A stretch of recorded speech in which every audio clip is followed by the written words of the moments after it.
Okay. Awesome. Good morning. I hope everyone is doing well. Oh, just give me 2 seconds.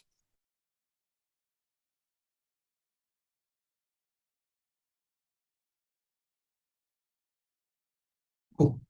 Welcome to day 2 of your code retreat. How's everyone feeling this morning?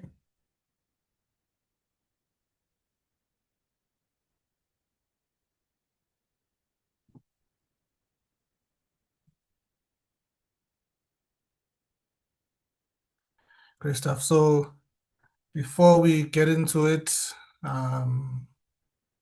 there's something that we were actually supposed to address yesterday. So for every day of your code retreats, for each day, you are expected to journal your journey throughout the code retreat, right? So you guys are gonna start from yesterday, today, up until Tuesday.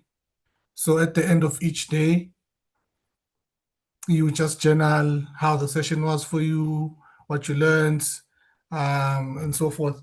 So there will be a Git repo, a GitLab repo that you guys will clone.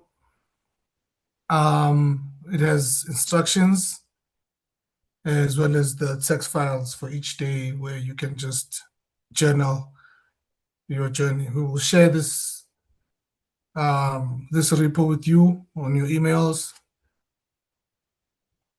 and then you'll just fork it to it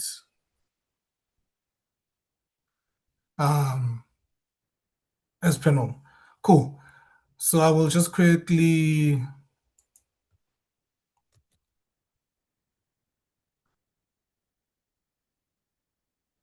post the YouTube link. This is the YouTube link for those who are struggling with network.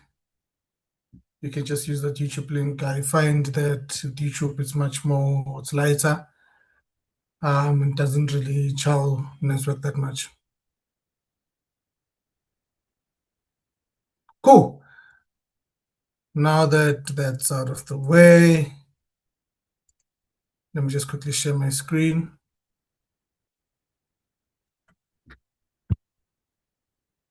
Cool, please confirm if you can see my screen.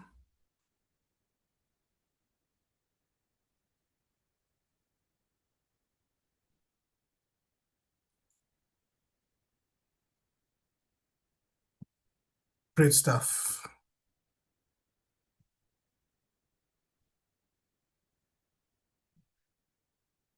All right. Cool. So yesterday our exercise was regarding control structures, which essentially includes using conditional statements for loops as well to essentially direct the flow of your Python program. Cool.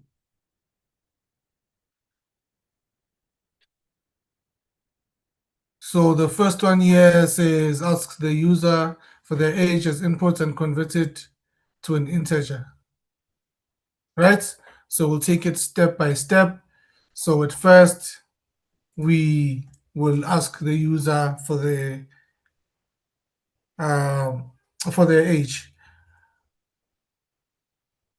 Right? So which built-in Python function do we use when looking for data from the user? Correct. We use the input function. So I'm just gonna say input here.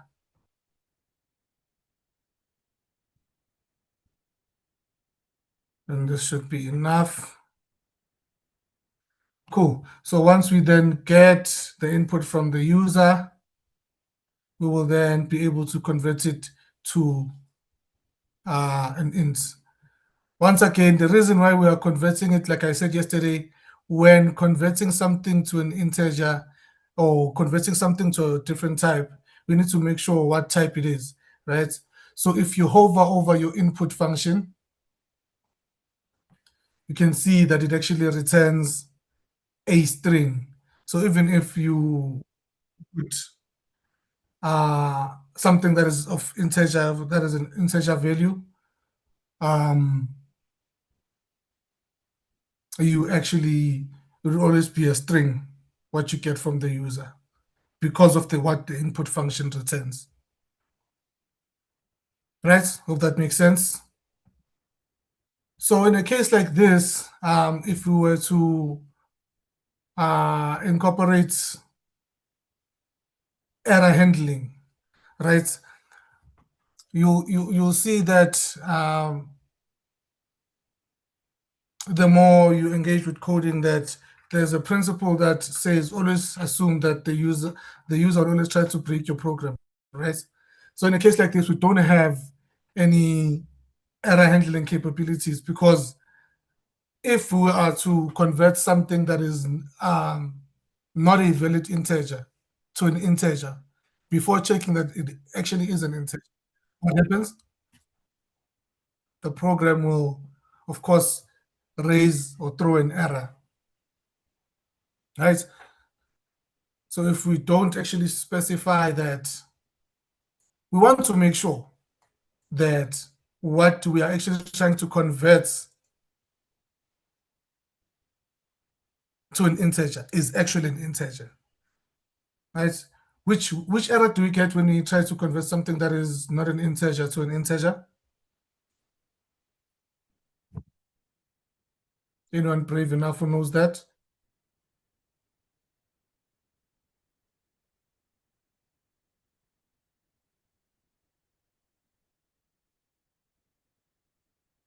Or maybe let's see this in action. Home also says type error. Local also says type error. So let's see this in action, right? So if we were to run and then they say enter your age, and then we decide to enter something that is not we actually get what we call a value error, right? It actually is a type error in uh, other programming languages, but when it comes to Python, it's actually referred to as a value error, right? Which means when Python was trying to convert what we had typed here to an integer, it was actually not able to do that. And then now it found that it's an invalid literal for the int function, right? Does that make sense? So in a case like this, if we are to make sure that we actually are getting the right input from the user, we can have some error catching abilities, right? So we can either use try catch, or for the since we're using control structures, this is a typical case of using an if statement, right? So with strings, then we have what we call built-in string methods, right? So for example, if we want to find out that whatever that the user's inputted, is it an integer? There is a built-in method called uh, isDigits, right? So we can use that by saying if this dot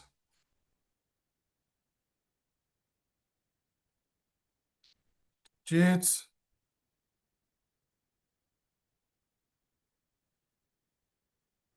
cool.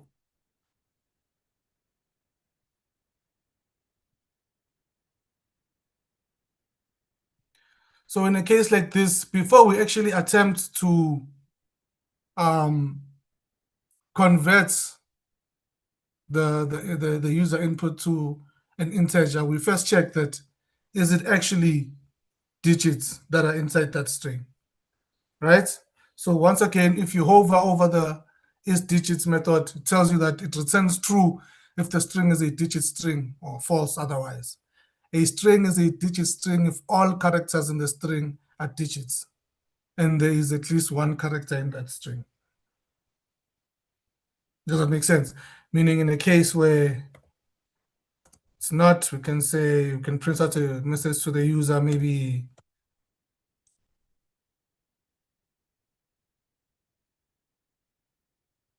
something like, please enter numbers only there. So in a case where we put in alphanumeric, so maybe something like this.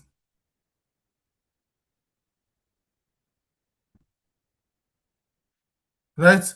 So okay, cool. So you see, it actually tells you that please enter numbers only, which then makes sense in a case like that. I see someone in the chat there, WTC says we can use something like this.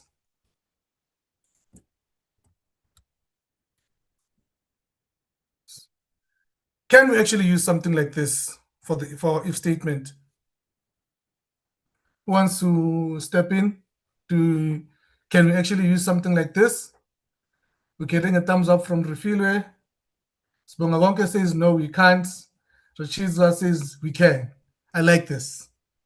I like it. I like it. So now we need to come up with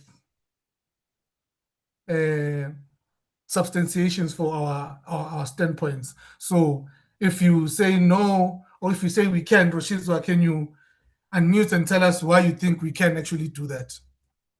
Just pass for.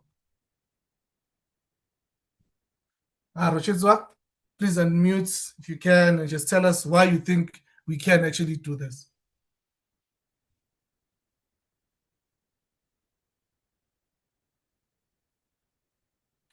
Okay, Lindogutle says she also thinks we can do that. Hello? Okay, does Refilwe? Okay, Rashid was unmuted, yes. Yeah, Rashid, we can use this instance to confirm if use age is an integer. So if it finds it is integer, you broke off there. then it will Did you hear you? Yes? to the next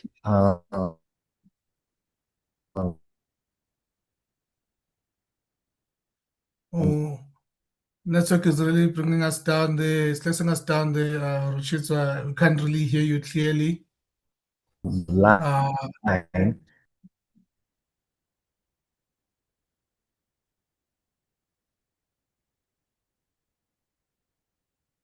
Okay, Refilwe, can you maybe step in?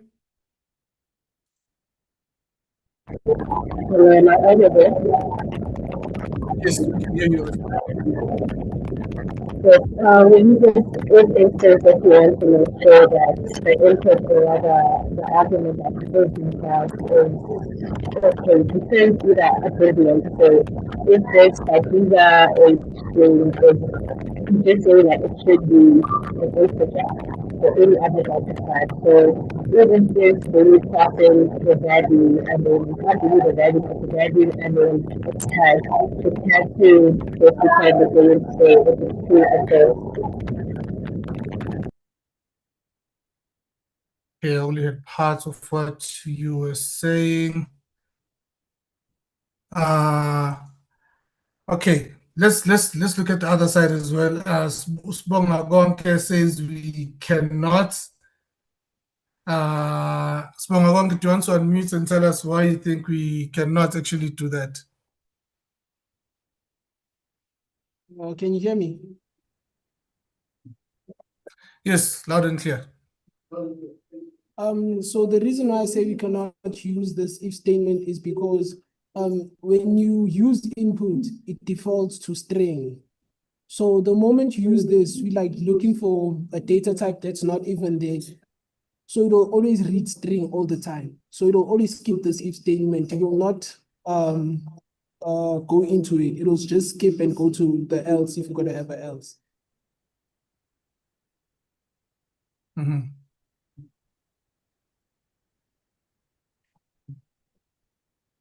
That Okay, so maybe let's go back to the definition of what the isInstance method, right? This function returns whether an object is an instance of a class or a subclass thereof, right? So this isInstance returns a Boolean, takes in the object. Okay, to avoid confusion, each actually data type in Python is in a way a type of an object, right?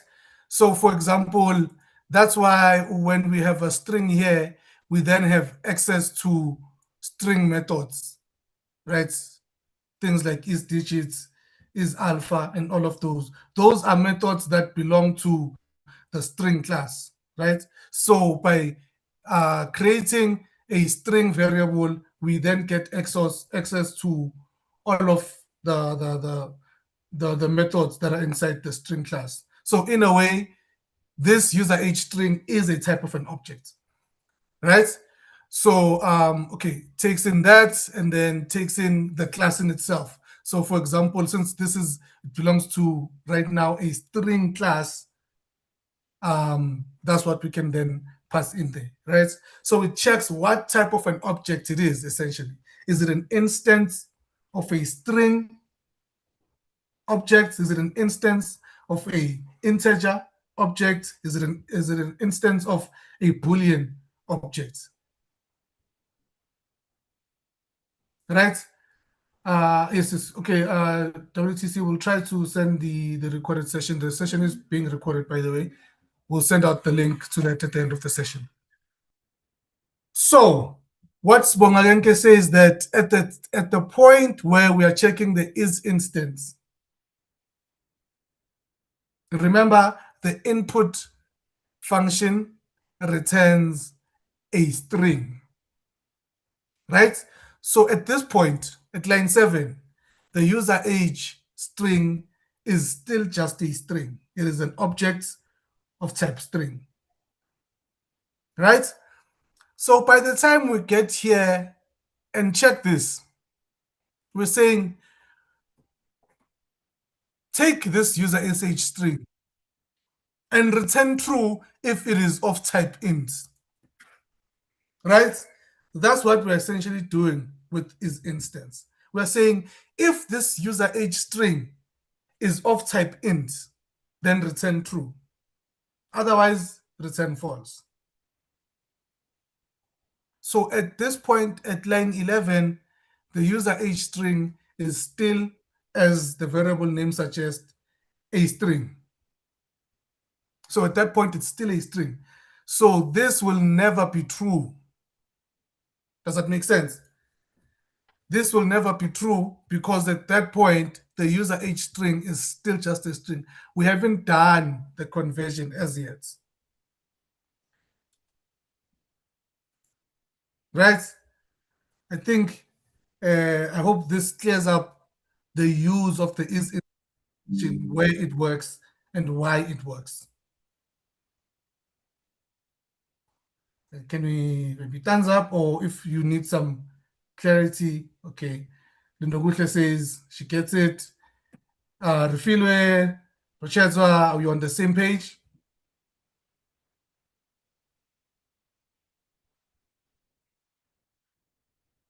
Aha. So yes, we will show you a point where it actually does work, right?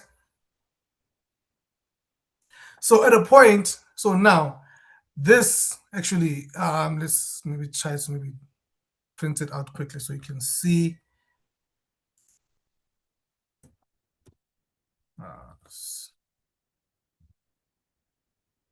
So we're going to print out right here, line 11, enter the 8, let's enter the right one, right? So you see it actually prints out false, right? Because at this point, at line 11,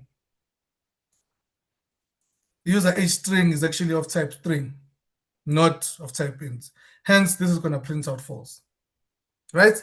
So now let's see where we can actually use it. Let's, yeah. Cool. So now we've converted it to, first we check that if it is actually digits. Remember I said that the isDigits method actually looks at a string, right? So isDigits is actually a string method, right? So yes, it actually, okay, so if each and every character in that string is a digit, then it will be true. Then it will then come in here, and this is the point where we do the conversion. This is the point where we take that string and convert it to an integer, right? Which then gets stored here in this variable called user age int. So which means now, after we've done this conversion, let's try and print out this very same check. So once again, the is instance, yes, doesn't do any conversion. All it does, it checks, as the name suggests, right? So it returns a boolean. It returns true if what you've passed as the object and what you've passed as the class is actually the same, right? So in a case like this, let's run it again and see now. So now we've done the conversion. Let's actually, now what we're actually comparing is actually this one over here, what we've stored, right? Which is user age int, right? Cool. Let's do this. Okay.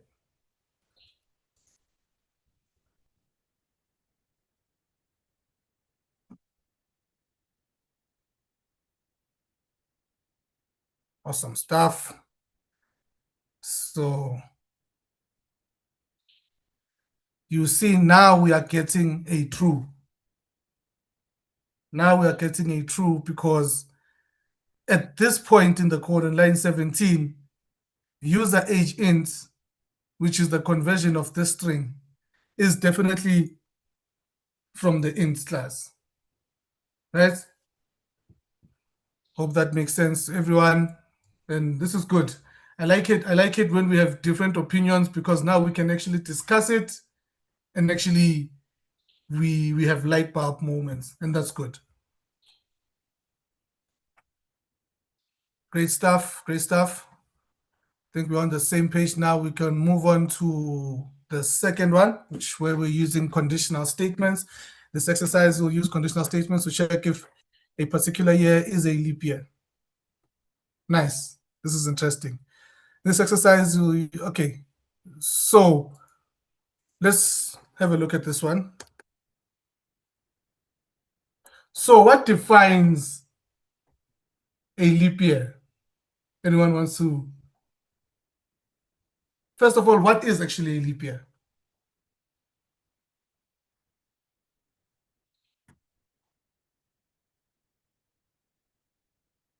Anyone wants to come in?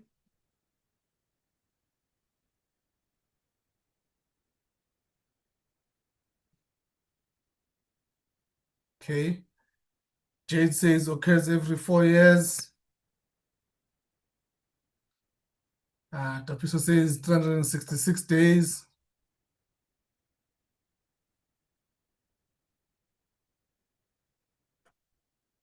Rochizo says when Feb ends on the 29th, not on the 28th, which is true.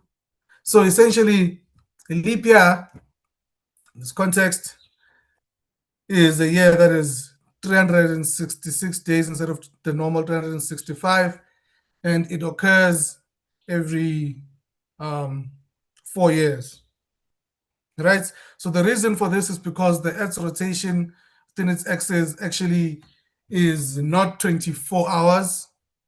So a day is not actually 24 hours on the dot. It actually is 24 hours and a couple of seconds, right? So after 4 years, all of these seconds make up a day. And then that is actually the reason why we then add a day to then make up for that lost time, right? That's just a fun fact. Cool. So now we know that a leap year actually happens after 4 years. What does that tell us? It tells us that a year, for it to be a leap year, needs to 1 be divisible by what?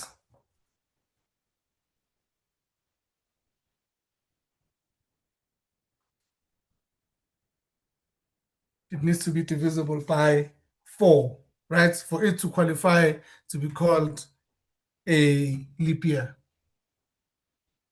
Correct. Cool.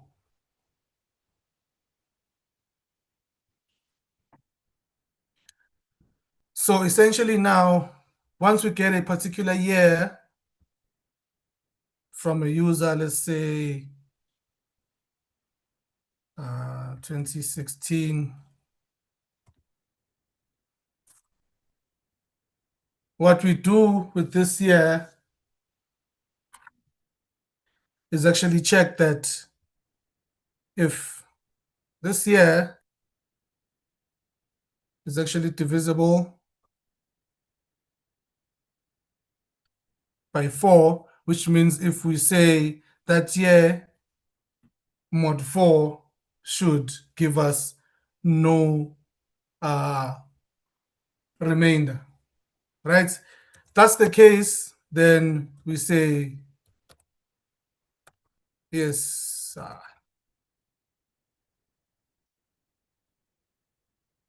it's a leap year.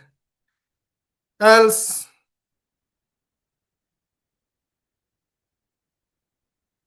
you can print it's just another year.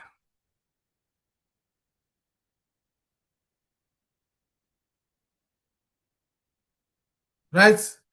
Are we all in agreement with this?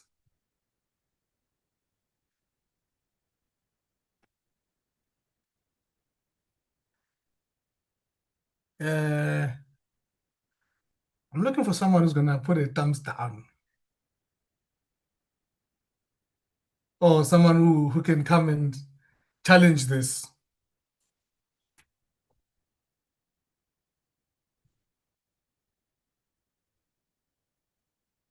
Because me, myself, I challenge this. Hi, Mko.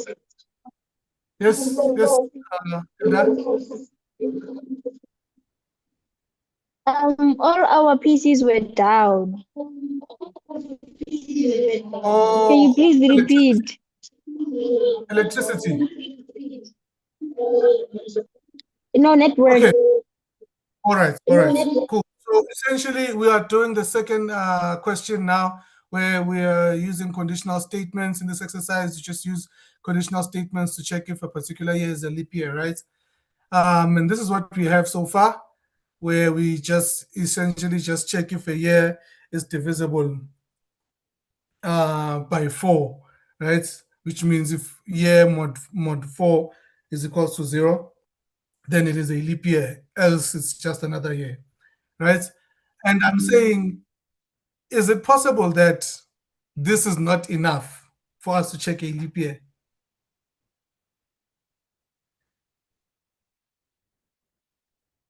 Or is there another condition It's that, possible. okay? Tell us more.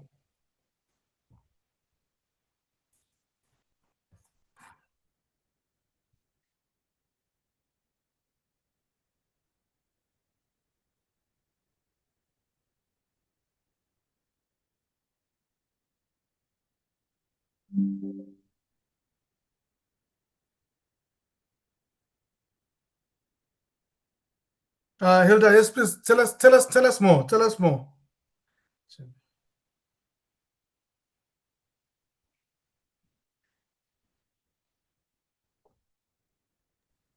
I don't think it can only be divided, like we can divide it by 4.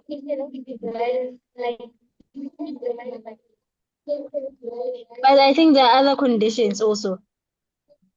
Mm-hmm. Which other conditions do we have?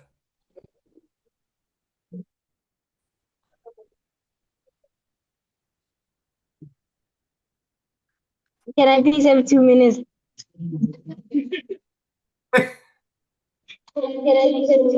Or someone else can help me. Okay, yes. Sibonga konke.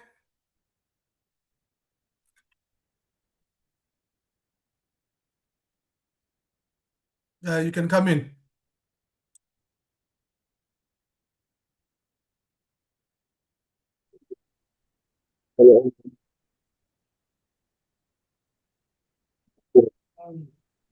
I'm not entirely sure about that. There's too small. Sorry? No, there's limited as well.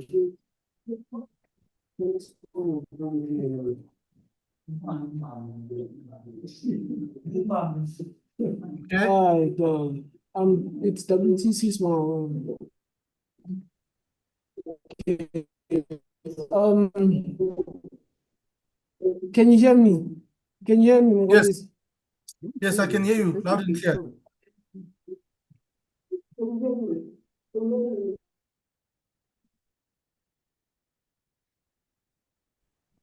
Kick everyone out again. Except the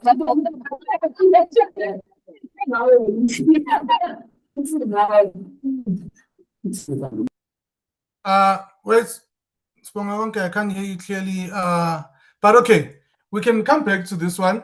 But maybe you guys can be thinking about it. But this is definitely not enough because there are certain years in a century that can be divisible by 4, but are not actually leap years. Right? From the top of my head, I think about years like 2012 was 2010 was not a leap year, but it might probably be divisible. Okay, we have 2 hands. Samgela? Sure, good. Yeah, it was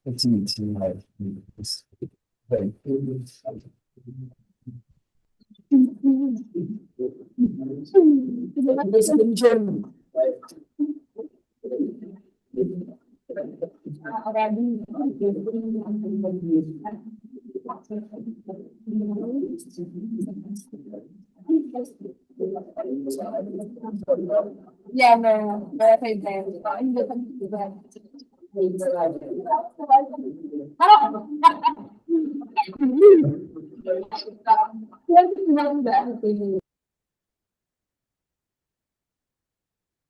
There's a lot happening there. Okay.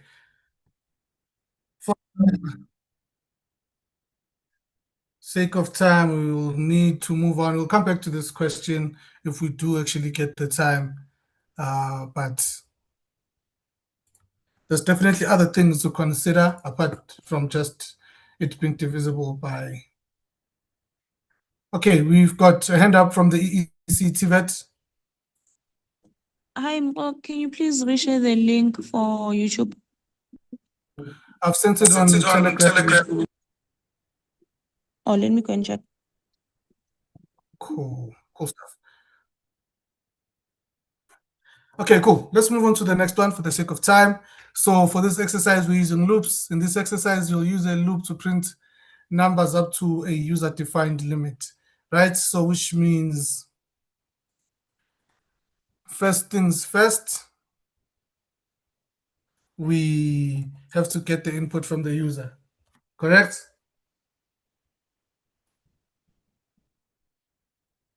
What do we do first? We get the input from the user. Okay, let's do that. So essentially what we've done in the beginning, or the previous question rather. Cool, and then we are converting that to a string. Once again, we will have that if statement that checks if the limit string is a digit. And if it is, and then we want to convert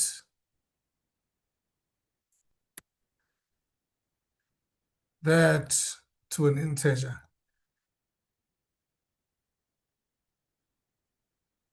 Right?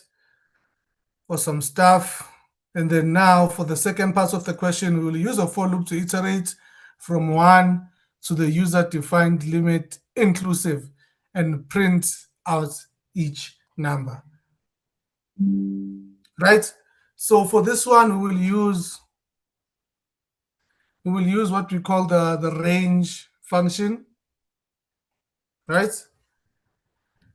Cool. So we can just start by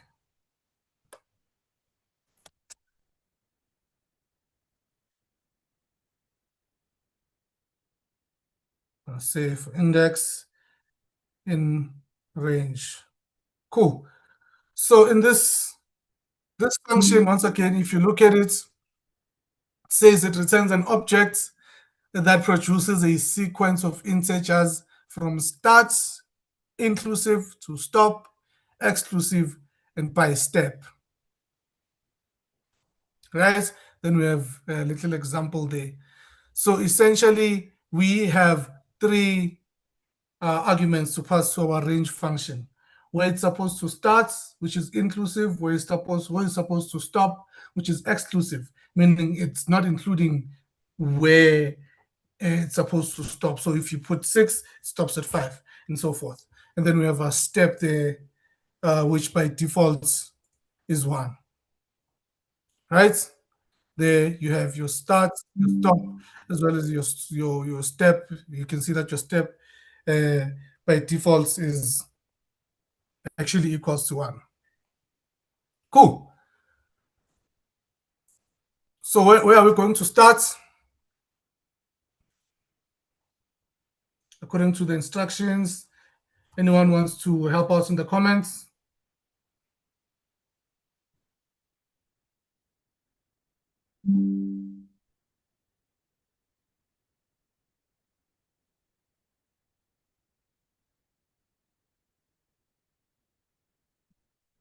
Wait, first things first, can everyone still hear me?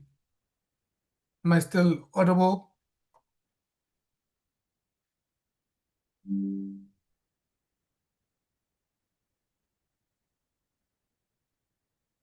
Great stuff. Okay, so this is 1 and n plus 1. Okay. WTC 2.3 says we start from 1. So we're definitely in agreement that we start at 1. And then where do we end off?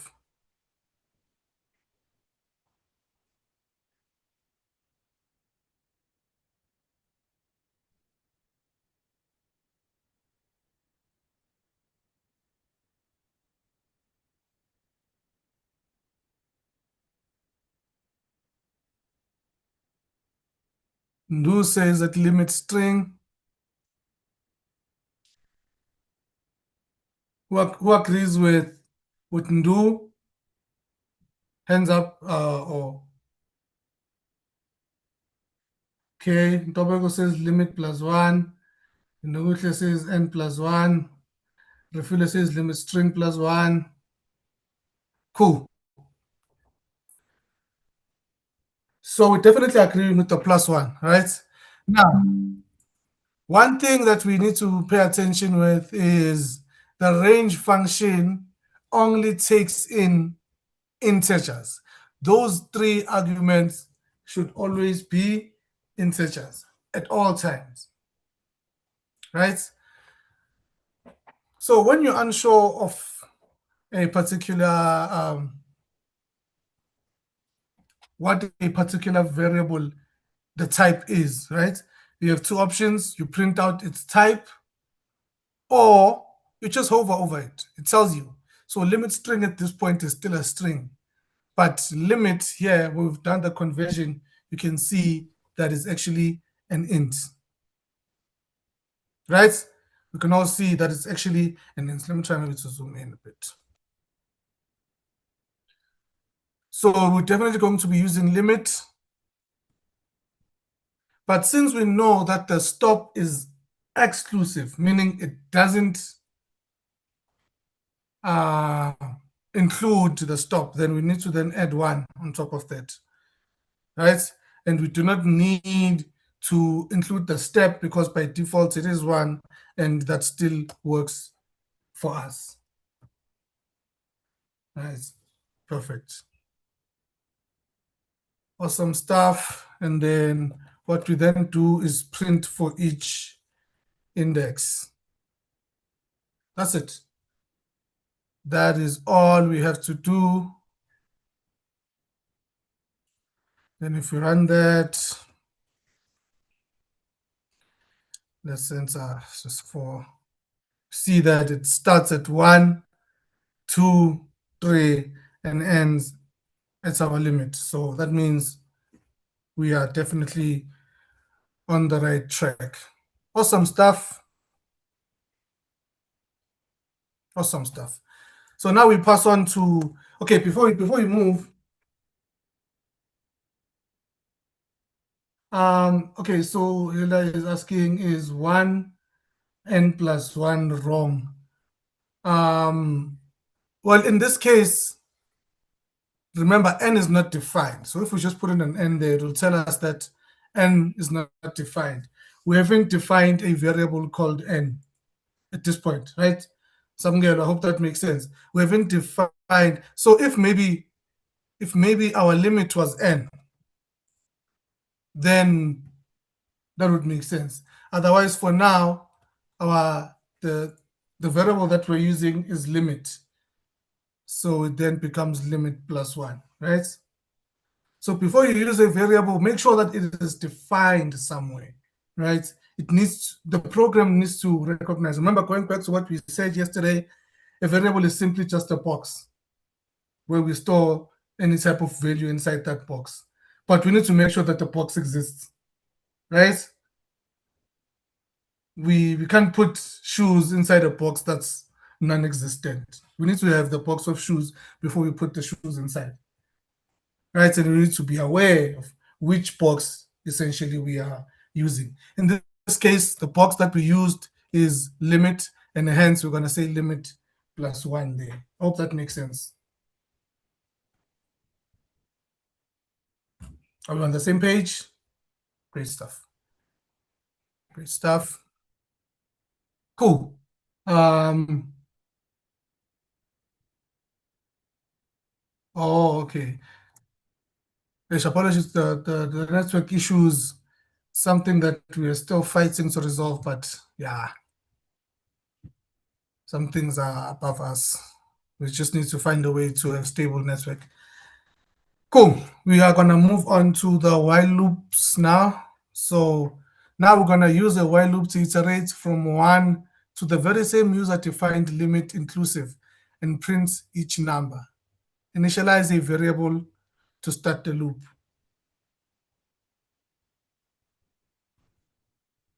Right? Cool. So now here we are trying to, once again, see the difference between a for loop and a while loop, right? So with a for loop, this is very important. This part is very important, and I think that you guys need to you need to hear this, right? Because we saw a lot of infinite loops, especially in the assessments, right? So it's important that you guys get the fundamental difference between a for loop and a while loop, right?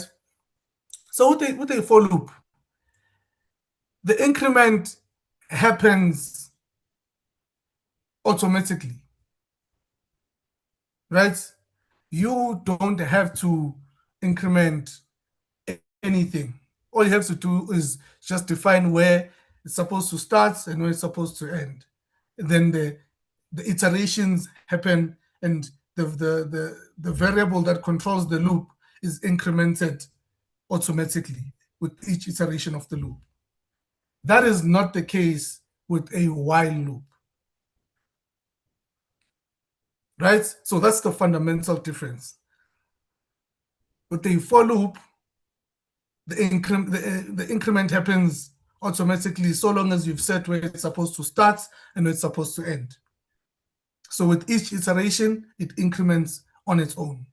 But with a while loop, you are in charge of incrementing or decrementing your variable that controls the loop, right? You are in charge of incrementing or decrementing the variable that is in charge of that loop. Right? So we're going to do the same thing, or we can even go as far as using that very same limit int. We're going to try to find it outside. Cool. We can go ahead and use that very same limit here, just for the sake of exercise. Don't need that anymore. Cool. Actually, we are going to need it. Right? So we're going to make that number starts at 1. And so long as this number is still less than or equal to our limit, right? What we need to do, we need to then print that number, print that particular number. And most importantly, we need to increment, right? I'm going to move a bit faster because of time. Cool. So you see now what essentially happens is we have a while loop. Just gonna do this. We have a while loop with some breakpoints there. This while loop, we need to control its increment, or depending on whether you're checking whether it's going down or going up, whether you're decrementing it or incrementing it, but you are in charge of that, right? This ensures that we do not have an infinite loop. Does that make sense? This ensures that we do not have an infinite loop. Because with each check, with each iteration of the while loop, one number here that we're checking needs to change so that at some point our loop breaks when it reaches a certain condition. Right? I want to demonstrate that in play so that you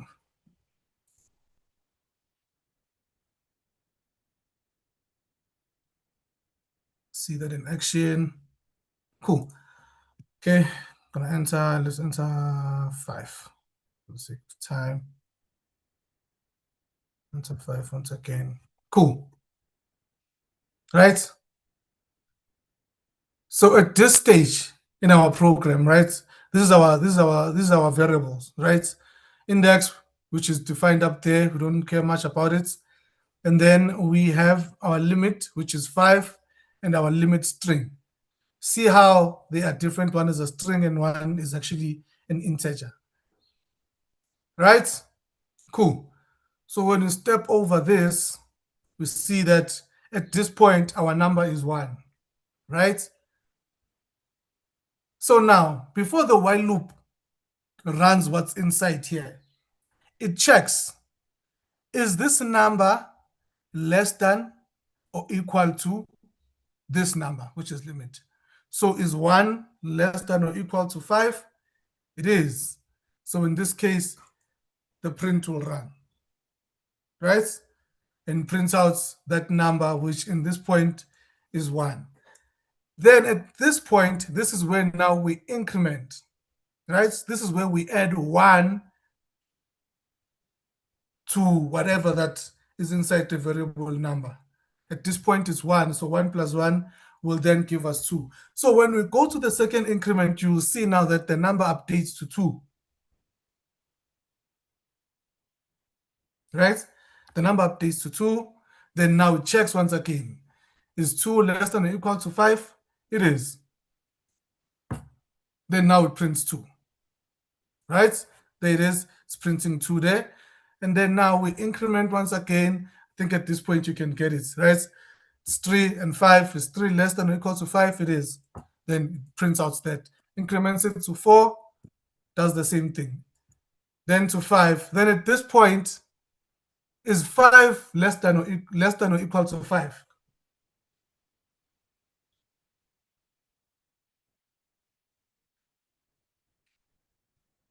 Who wants to answer that quickly? Is 5 less than or equal to 5? So will this be true or false?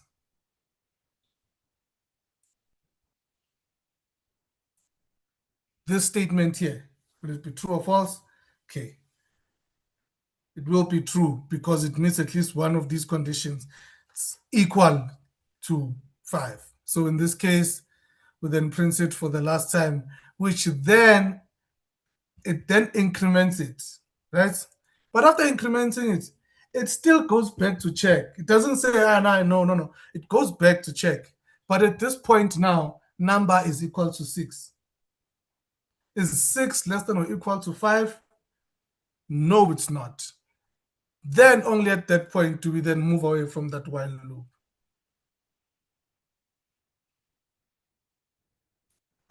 Right? Only at that point move away from that while loop. I really hope this demonstrates to you how the loop actually happens, right? Now, because of this, in your mind, when you're writing your while loop, always take account or have this in your mind that at some point, my while loop needs to, my while loop condition needs to be false so that I can break out of that while loop, right?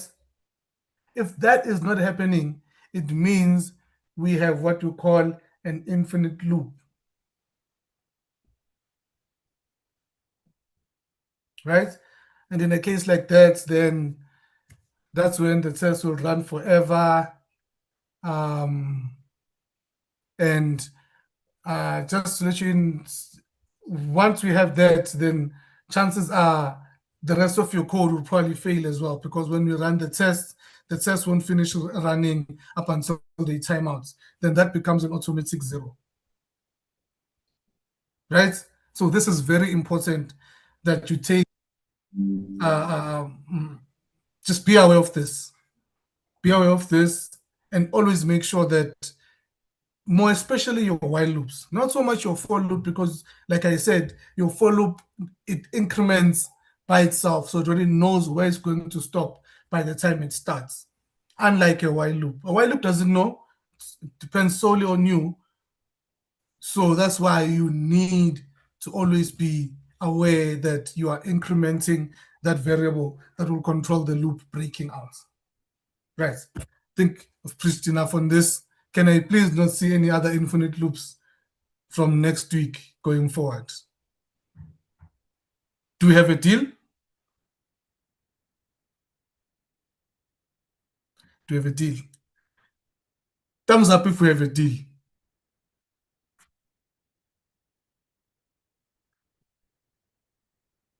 No thumbs up? No thumbs up? Can I have thumbs up if we have a deal? Remember, the nice part about this is that it's recorded. So, you know, as you can see on your side, there's a name underneath. So if you happen to have a while loop, I'll come back and show you this. You agreed. You agreed. You said you'll never have infinite loops again, right? So yeah. Awesome stuff. Okay, let's move on. Really pressed for time now. But I think this was very important that we go back to the basics.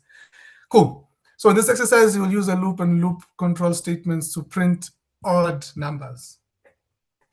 Like this. Right. So number 1, ask the user to enter the number as the limit and convert it to an integer. Cool. So now we know that we can actually just use the input. And then we convert that to a string.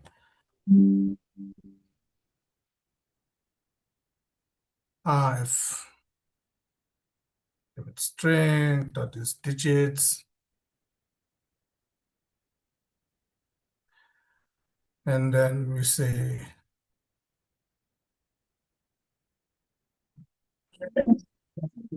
let's call this one limit int. And then cool. So here I'm just initializing it, and then we set it here. Then now we use a for loop to iterate from 1 to the user defined limit included. So essentially what we did here, right? We can just that and have this, right?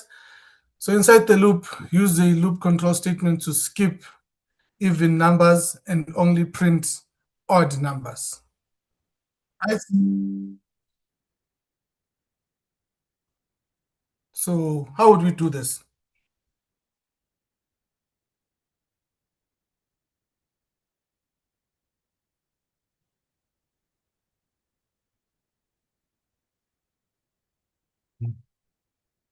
How do we do this? So we want to only print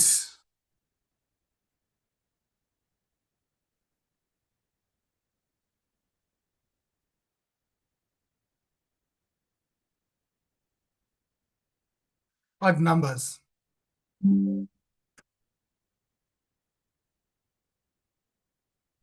How can we then do that?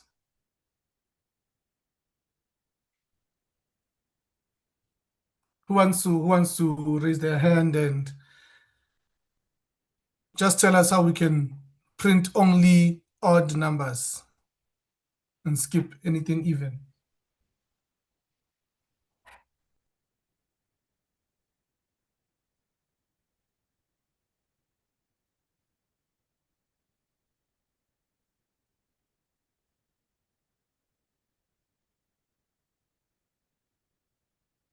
Okay, so Nswaki says, okay, it says Hilda has his hand, her hand up. Samgelo?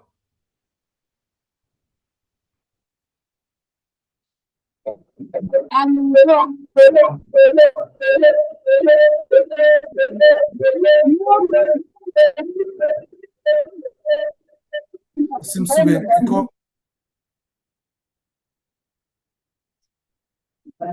Sorry about that. If number If if number, yeah, if none. Index, yeah. Sorry. yes, if That is exclamation mark equal index exclamation. Mention this and then now equal Oh, and then this exclamation mark here. yeah, just like that. And then in this variable, then it's called meaning index. How? Good job. Okay. Is it complete like this?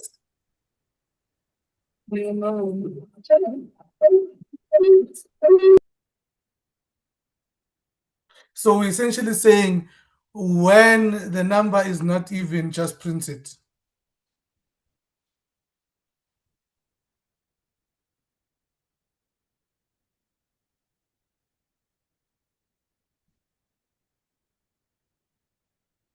Right?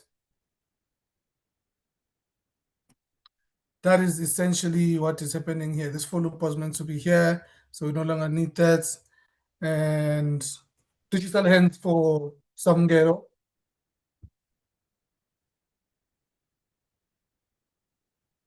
Great stuff. So let's see if we have a limit now.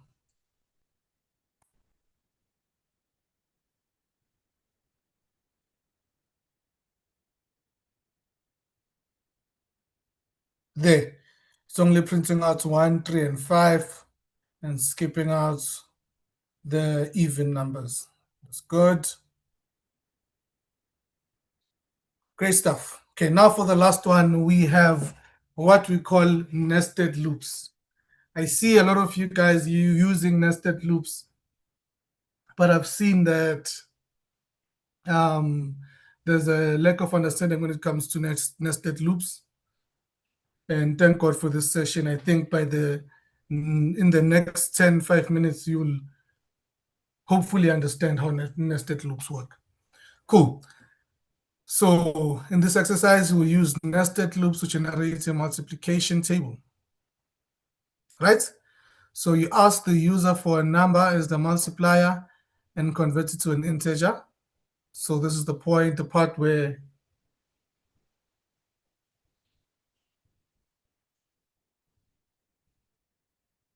okay, Homos, we're gonna come back to your question. Let's just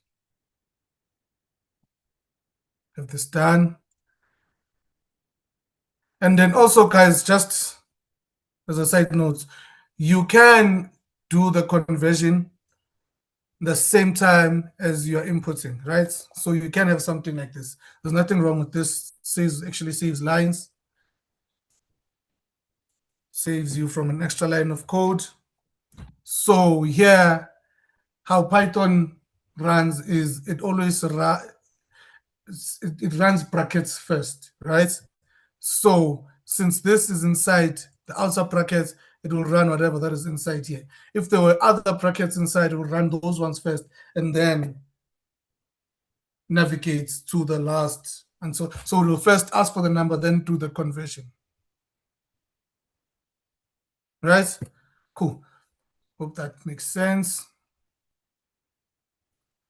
Right. So now it says use nested loops to generate a multiplication table. The outer loop iterates from 10 to 1. The inner loop iterates the user-defined multiplier to 1. Right? So this loop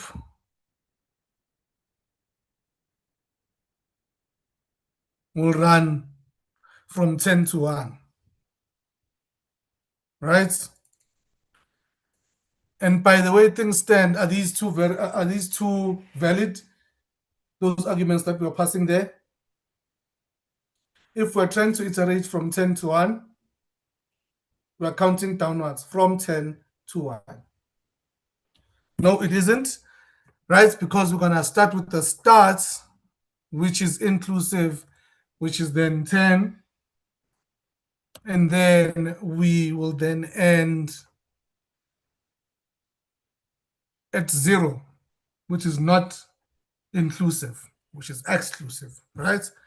Now, most importantly, our step here will be -1 because we are counting down. Remember, the step by default is 1, +1. But now if we want to, we are free and welcome to actually put in a new step. If you want to count in 5s, you can do that. If you want to count in 10s, whatever the case might be, you can even go as far as counting in negatives as we're doing here, right? Which means for each iteration of the outer loop, we will subtract 1. We'll start at 10, go to 9, go to 8, up until we reach 1, because when we go to 0, the loop will then break out, right? Hope that makes sense.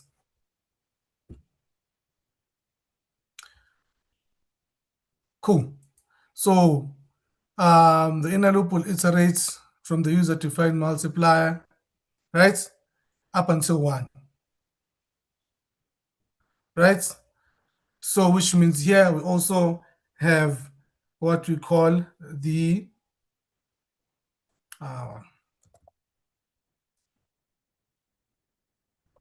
multiplier up until 1.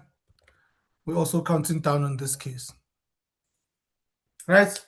I hope that makes sense.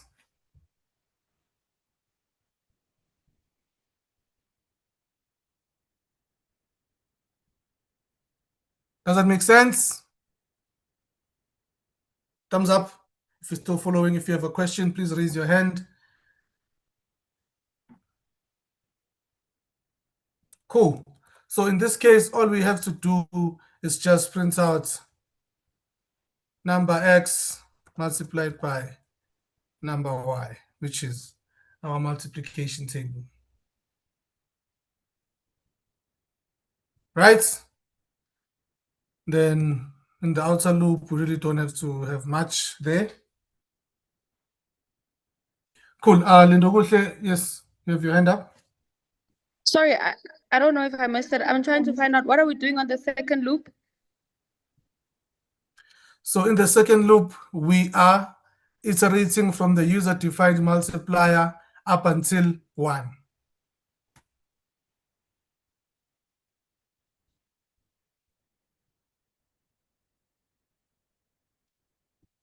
Did you catch that? Cool. So this is actually supposed to be 0 because we're iterating the other way. Cool. Now, if possible, I want to comment out everything else.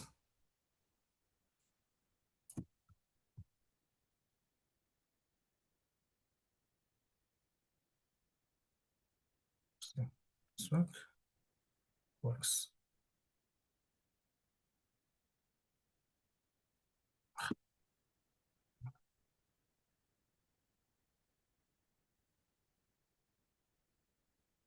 Right, cool.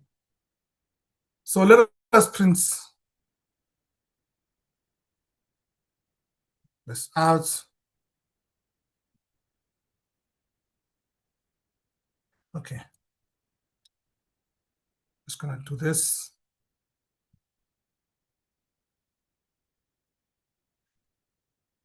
So let's just do 6.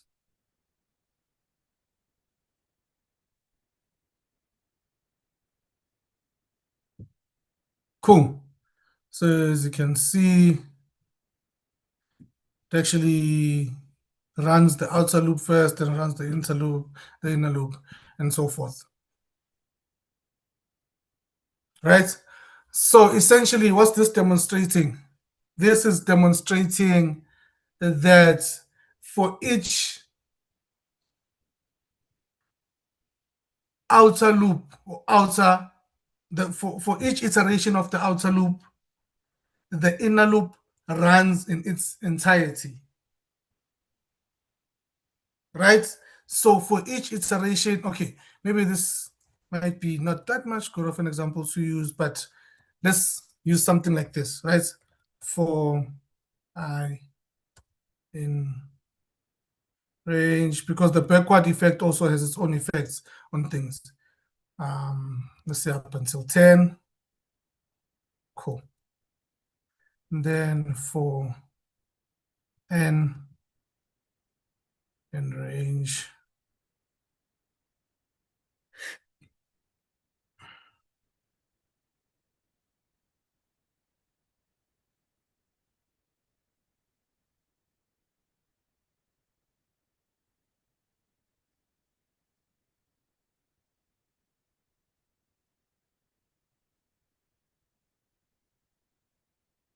right. So once we run that, doesn't matter. Cool. Right. Let me actually clear this.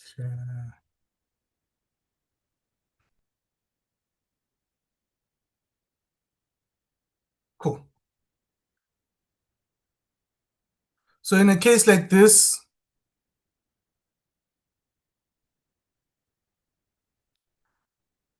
as you can see, right, we have, let me just pull this up quickly so you can get it. Right. So how nested loops work, right? For each time that this loop runs, this one will run and finish. What do I mean by that? So you see here we have I and we have N, right? Cool. So for the first iteration, what's I? I is 1, right? So, and then N in this point for the first iteration will also be 1, right? So that's why we have 1, 1. So then it prints, right? But it doesn't go out and this I becomes 2. No, I is still 1. We're still inside the inner loop. but then now n becomes 2. So I is 1 and n is 2. That's why this is the second time it prints.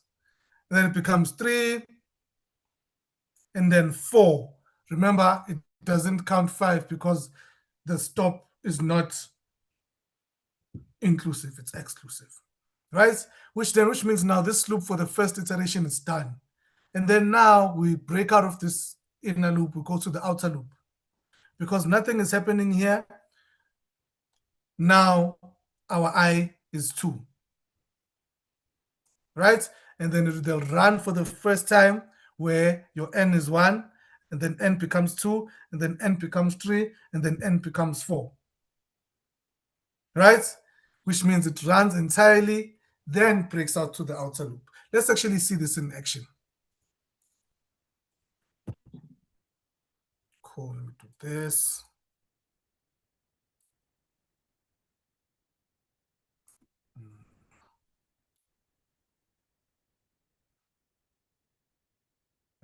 Cool.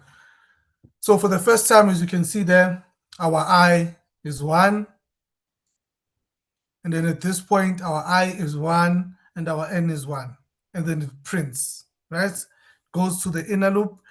And then you see now the I is still 1. We're not going up there, but we are actually inside, right? Where now our n then becomes what? 2. Hence, we will then print out 1, 2, right? And then the same thing happens where n is 3, prints out 1, 3. Same thing happens where n is 4, prints out 1, 4. Then it checks now. N is at 4, right? But we can't actually go to 5 now because our range function stops at 4. Remember, the stop is exclusive. So now because of that, we will actually go up to the outer loop. So it breaks out of this one because this one is done. Does that make sense? Does that make sense? Is there anyone who's having an aha moment, who's actually getting to understand how nested loops work? Cool stuff. Cool stuff. So then it will then go for the second time, it iterates up until it's done, and so forth, right? So that is how essentially your nested loops work, right? For each iteration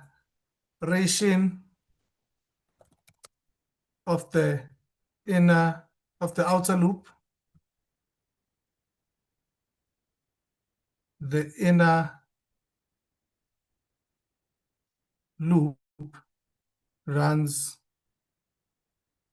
to its entirety, right? Or something like that, whatever the English says. But essentially, what I'm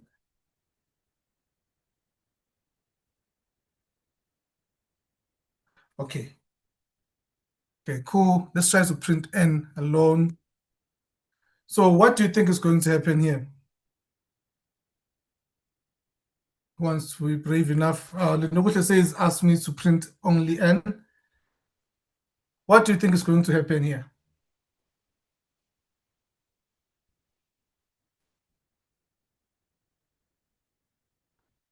Here we will have 1 up until 4 that will run 9 times, right?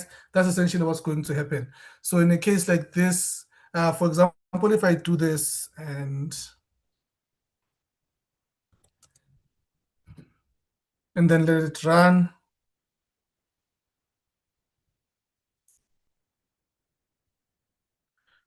you see we have that.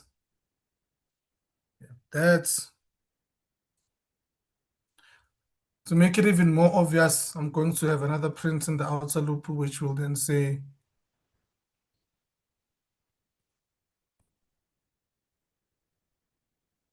print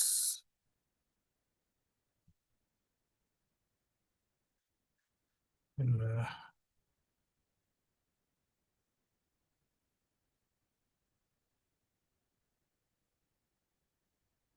Nice, let's try to run it again.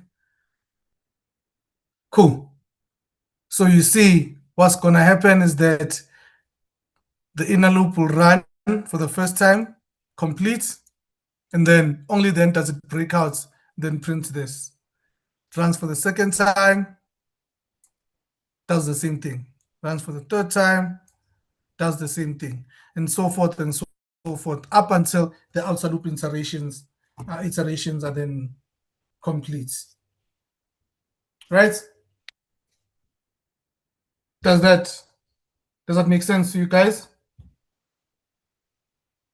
I hope next time when I see people using nested loops, at least they understand what is actually happening and how they're actually working, right? Another thing, I know I've shared this with the Soweto Punch, but your print statement. So your print statement actually has an end by default of a new line character. So if you do want to print anything on the same line, you have the option to then change that end variable, which then, if maybe, for example, you want to print things in the same line like I've done here, you can change that. Remember, with any function that you want to know more about in Python, in any function that you want to know about in Python, just hover over it. I promise you, it answers 80% of your questions. In most cases, it answers all of the questions that you have about that particular function. You actually end up finding some fun facts about that particular function. All right?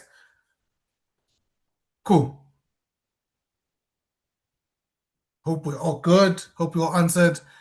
And I hope this session was fruitful and that there is at least a bit of light bulb that is turning on. Cool. So once again, okay, we're about to reach the end of our session. Please be on the lookout for what I mentioned earlier on in the session regarding the journaling, right? Please be on the lookout on your emails. It will be sent out. We will then also send out the exercise for today, which is regarding the scavenger hunt, just basic terminal commands. You will fork that repo, clone it, and just do those exercises, which we will have a look at on Monday, hopefully a bit quicker because it just has to do with the terminal. Right? Cool. And then I'll also share the recording to this session. If you have anything that you need to go back and look at, we will share the link to the recording. Right? So, okay, cool. Lindogutle says we have more of this on a regular basis. We will try to do this as often as we can, especially as we lead to more kickoffs. You will be getting more of such sessions, especially now because we're going to be moving to Java not so long from now. When are you getting your results? Your results will hopefully be out by today, but if they're not out, you'll send an email that you'll get them on Monday, right? But your results are ready. We just need approval from above, then we'll send them. Cool. Okay, before we end the session, thank you, Lisecha. So regarding the leap year, this exercise here, right? So this one in specific, there are certain years that are divisible by 4, but are not necessarily leap years. Years like 2010. Okay, 2008 is also one. 2006 is not a leap year, but it is divisible by 4. There are certain years, right? So to make sure that that is not the case, you add 2 extra checks to check that that year is not divisible by hundreds for years like 2000, 1900. Yeah, certain years that are not leap years. Right, so just add an end there.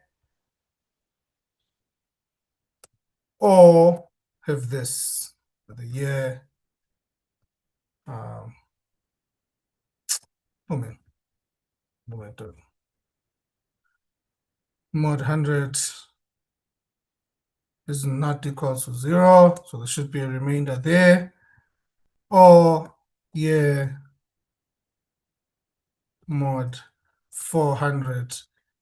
So it should not only be equal to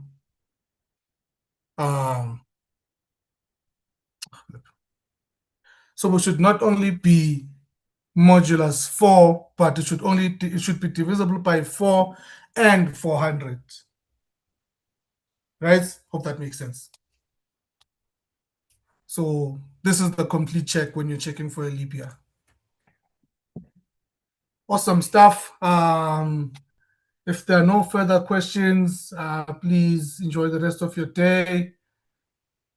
Good luck on your Code Clinics project, and then please keep a close look on your emails. You will receive further updates. May the code be with you.